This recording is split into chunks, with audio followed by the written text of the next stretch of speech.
Hi, my name's Nikki. I'm born and raised Williston, North Dakota, so I'm a local. They like to call us unicorns because there's not a lot of us around anymore. So, well, I was born and raised here. My parents actually, my dad and my mom came up in the 80s from one of the booms that was going on in the 80s. So one of the original booms. It wasn't the first, but it was for oilfield work. And then my dad eventually went on to become an electrician, or a lineman rather. My mom went to nursing school and became a nurse, and so they had established careers here, so they stayed. And my sister was actually born in Michigan, and then they came up here, and then I was born and raised here. Well, actually during the height, like right when the boom started, I was going to cosmetology school, so I missed like the beginning, but I remember being really anxious to get back because I was going to school to do hair, and I knew that if I got back I'd be able to make money. Like that was my driving force, was finish school, get back, you can make money, which I had a pretty decent clientele starting right off, and it was a lot of male clientele who needed haircuts because, you know, a lot of them don't have specific times where they can set up appointments, and so they would just walk in, and I had time because I didn't have clients, so that was a really nice thing to come into straight out of cosmetology school, because it's not very common for you to have a built-in clientele right out of school. But while I was gone, I remember hearing all kinds of stories about Tent City, people really big in tents, and they actually ended up getting kicked out around like November or so when it started getting colder. And being at the time single, it was definitely interesting. You know, you had a lot of men coming in, and you're just a single woman, and it was very overwhelming. So I've been married during the boom, and I've been single. I've experienced both. They're pretty much the same thing though, because there's a lot of men to the, like, male to female ratio is a lot. There's a huge gap. So, which made things interesting. I think when I was single, it was a lot more fun. Now, not so much. But, and during that time, it was just, I forgot where I thought was going with that, but, I felt, sometimes we'd go to the store and you felt uncomfortable because you were being stared at all the time. Just women in general. If you're a woman here during that time, you just got stared at. It didn't even matter what you looked like. You were a female. Like, there's hardly any men to female. So that's kind of what I experienced back then. And it can still kind of feel like that sometimes, but it's not as bad. I feel like it's definitely gotten a little better, and honestly, there's a lot more women that have come up here because of the boom now in the last few years. Well, definitely find a place to live before you come here, and do your research, because there's some places that I think overcharge a little bit. That's definitely a huge issue here. And the boom is not quite what it was, and I don't think that they should be charging the boom prices that they still seem to want to charge. So, and being a local, I think that there is kind of a little bit of a stigma, I guess, that we're just trying to gouge people, you know, and take advantage. But I mean, being a business owner myself, I'm self-employed. I have always tried to keep my prices pretty fair. Obviously, with the boom came higher living expenses, so we had to take that into account, which would mean raising our prices a little bit, but I still never felt like I had to, like, take it to that level. So I think that there are still a lot of businesses that are still living in that kind of, that space, that time, which it's kind of gone. The boom is not here anymore. So, in my opinion, I don't think it's here. And they always say the boom's coming back. Sometimes it feels like it's here, but it's not. So, yeah, I have quite a few clients, female clients, that are in the oil field. A lot of them are kind of, they're truck drivers mostly. If you want to work in the field, that's an option. Or some of them actually work in the oil field. Like, I don't know anybody that I can't think of any females that actually work on like drilling rigs or anything like that. I'm sure they're probably out there, but I don't know any personally. Yeah. Very, very few. Or you could be in like the receptionist type, or the office work type of thing, which something that's never. I've been a receptionist before, and then like that stuff never interested me. So kind of why I wanted to go into being self-employed. But I feel like still being self-employed, I do reap the benefits of like oil field. I guess at least I did at one point. So, but it's definitely changed since then. So, well, I own a home here, but I'm local. I've rented and I've owned homes, so it just makes things easier. I don't plan on going anywhere. My kids are here. My life is here. But I think that the beauty of it is that you can travel. So you come here, you make enough money.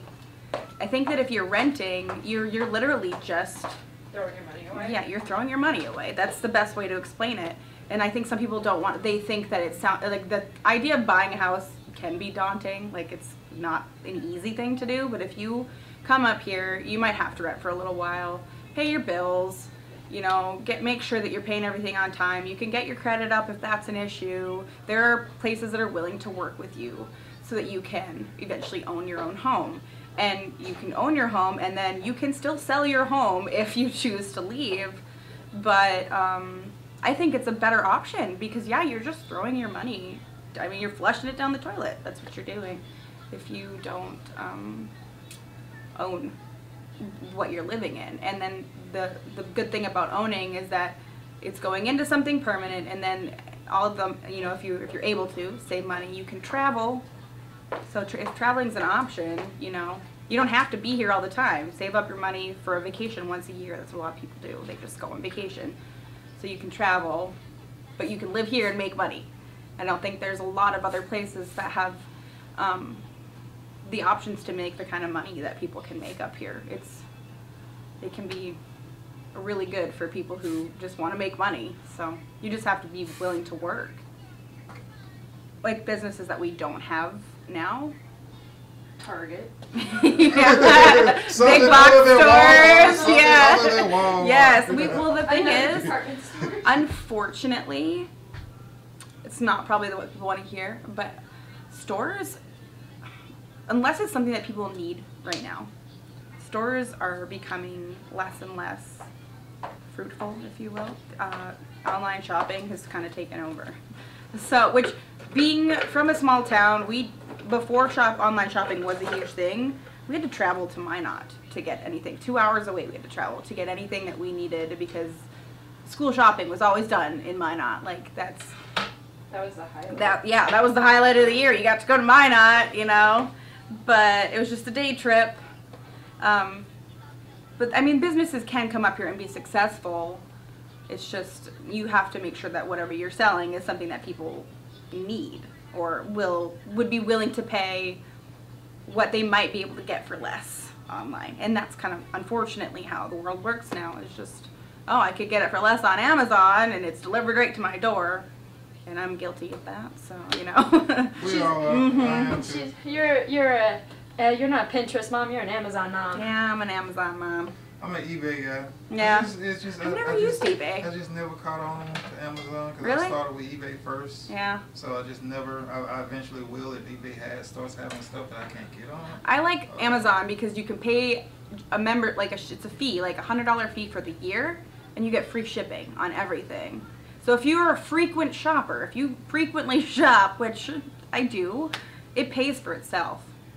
Because just how much, how much a normal thing that you would be buying. I mean, you could be spending $15, $20 on shipping and handling alone. It depends on how big the purchase is, but if you pay $100 a year for free shipping and handling, if it falls under the Prime, which most things do, almost everything does. It's rare to come across something that, They have a Prime button. Yeah, like even in Japan, like you're getting stuff Prime, you get free shipping and handling from Japan. Now that's a game changer. Yeah, see? Yeah, okay, that's what I was waiting like, okay. What's the big deal about Amazon? Yeah, okay, all right. Yeah. You got me there.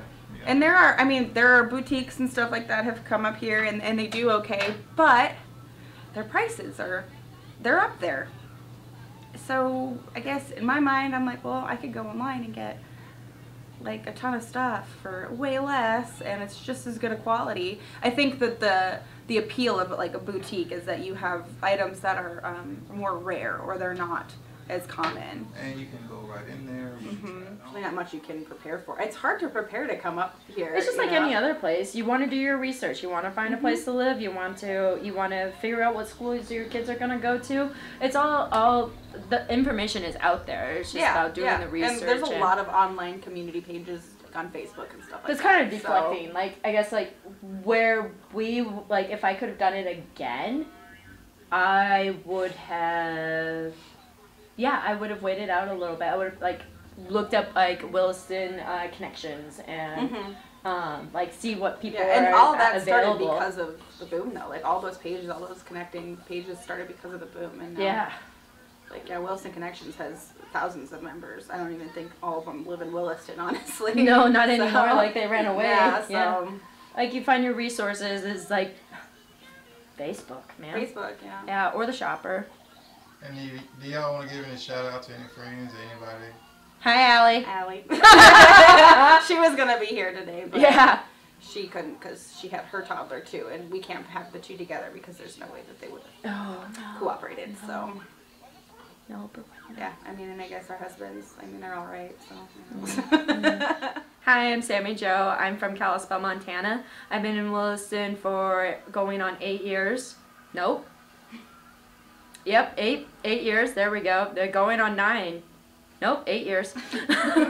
I was, again, from Kalispell, and the reason why I moved over here was because my now husband moved here in 2010, and I told him I was not going to move over to North Dakota unless we were married. There was no way impossible I was. Well, at the time I was going to beauty school, and then he moved over here in July, and come that following February, he came home on our anniversary and proposed to me. And I was like, bye everyone, and came to North Dakota. And at that time, so that was 2010, that was when people were sleeping in tents, and my husband at the time, by the grace of God, we were invited to live in someone's basement that recently remodeled. So told him again, I won't move on over there unless I got a ring on the finger. I'm not gonna lie. Like, I know there's too many men over there. Not too many. Sorry, my bad. That's a little harsh. There's a lot of men over there, and I don't want to go over there and feel uncomfortable that, like, gotta go look behind trees for women to hang out with. So when I finally moved over in June, I got a job at Great Lakes Airline. I was so excited because the shopper had a big ad saying, hiring flight attendants, no experience needed, have to be over the age of 21. I'm 21, I'll go apply. I got the job right then and there. And I got to be I was a flight attendant for 6 months, and I could tell you stories for days of doing that. Guys coming up because we would fly to Denver and Gillette. First Gillette, then Denver, and then back to Gillette, then Williston, all in one day. And I've got stories of my first day of air training.